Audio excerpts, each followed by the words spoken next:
क्या आपके पास कोई पीएसयू स्टॉक है जिसने रिसेंट टाइम्स में ऑल टाइम हाई टच किया है? अगर है तो कमेंट करके बताइए, क्योंकि आज के वीडियो में हम एक पीएसयू स्टॉक को डिस्कस करने वाले हैं जो रिसेंट टाइम्स में कॉन्वर्सेशंस में है। मैं आदित्य अयंगार सीएफए आपका स्वागत करता हूं मास्टर द मार्केट में, एंजल वन की सीरीज जो यहां हर संडे मार्केट के सारे कॉम्प्लेक्स सवालों का सरल भाषा में जवाब देती है। लेकिन एक मिनट रुको, शुरू करने से पहले एंजल वन के चैनल को सब्सक्राइब कीजिए और बेल आइकन दबा लीजिए ताकि आप ऐसे high value educational videos miss ना करें।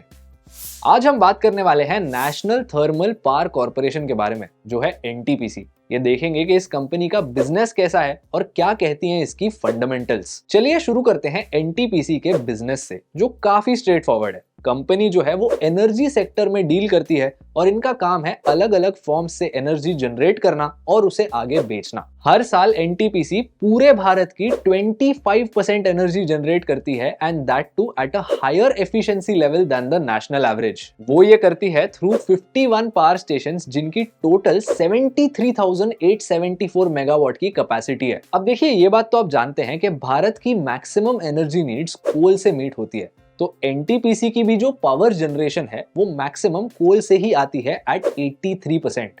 10% आती है गैस से और बाकी की आती है रिन्यूएबल सोर्सेज से, जैसे विंड, सोलर या हाइड्रो। अब हुआ ये कि रीसेंट टाइम्स में हमें कुछ ट्रेंड्स देखने मिले। FY24 की बात करें तो Q1 और Q2 में एनटीपीसी के ऑपरेटिंग प्रॉफिट में ग्रोथ आई। इनफैक्ट अगर सबसे रीसेंट क्वार्टर की भी बात करें तो 22% की ग्रोथ आई इन ऑपरेटिंग अर्निंग्स। इसी के साथ एनटीपीसी की ऑपरेटिंग मार्जिन में भी ग्रोथ आई 23% से 28% पर on a year on year basis. अब Q1 में अनसीजनल रेन्स भी हुए थे, इसके बावजूद भी एनटीपीसी की पावर बिलिंग में ड्रॉप नहीं आई बल्कि ग्रोथ आई। इसी के साथ मैनेजमेंट ने गाइडेंस दी कि इनका टारगेट है 2032 तक कंपनी की पावर कैपेसिटी को 1,30,000 मेगावाट्स तक ले जाना, जिसमें से 60,000 मेगावाट होंगे रिन्यूएबल सोर्सेज से, to make sure that India की डिपेंडेंसी थर्मल से आए रिन्यूएबल पर। इसी के साथ कंपनी ने रिसेंट फाइलिंग्स में एक ग्रीन हाइड्रोजन प्लान लेआउट किया, जिसके लिए गुजरात में उन्होंने एक ग्रीन हाइड्रोजन ब्लेंडिंग प्रोजेक्ट तक कमीशन किया है और इन कैपेसिटी एक्सपेंशन गोल्स को मीट करने की प्रोग्रेस ऑलरेडी अंडरवे है।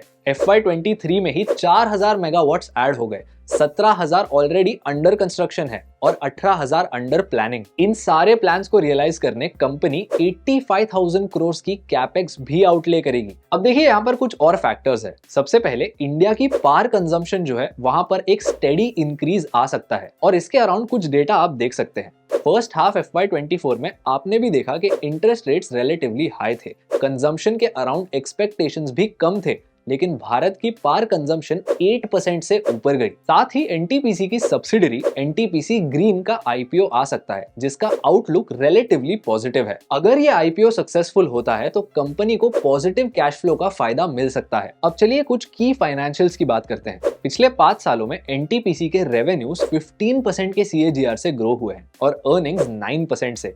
अब नेचुरल सी बात है, 9% ये कोई एक्स्ट्रा ऑर्डिनरी नंबर नहीं है, लेकिन अगर हम पिछले 3 सालों का रिकॉर्ड देखें तो अर्निंग्स 19% के CAGR से ग्रो हुई हैं। बोलने का ये मतलब है कि ग्रोथ जो है वो पिछले 3 सालों में अपने पास्ट हिस्ट्री से काफी अलग रही है, और ये इसलिए हो सकता है क्योंकि मैनेजमेंट ने कंपनी की डायरेक्शन और एक्सपेंशन के अराउंड डिटेल प्लान्स अनाउंस किए और उन्हें एग्जीक्यूट किया। इसी के साथ अगर रिटर्न ऑन इक्विटी की बात करें तो वो है 12% और debt to equity ratio at 1.45x। Both are relatively healthy numbers. इसी के साथ अगर हम वैल्यूएशन की तरफ देखें तो ओवरऑल जो एनर्जी सेक्टर है उसकी वैल्यूएशन 22 टाइम्स अर्निंग्स है। ऑन द अदर हैंड अगर आप एनटीपीसी का प्राइस टू अर्निंग्स रेशियो देखो तो वो 16x पर है। बाय द वे, आप एनटीपीसी या किसी और पीएसयू के शेयर होल्डर हैं? कमेंट करके बताइए। और अगर आपको इस वीडियो से कुछ नया और इंटरेस्टिंग सीखने मिला तो हमारे YouTube चैनल को सब्सक्राइब कीजिए और बेल आइकन दबा लीजिए ताकि आप ऐसे हाई वैल्यू एजुकेशनल वीडियोस देखते रह सकें।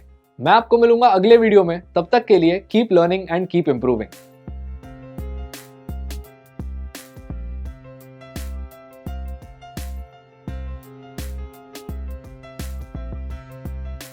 Investments in securities market are subject to market risks. Read all the related documents carefully before investing.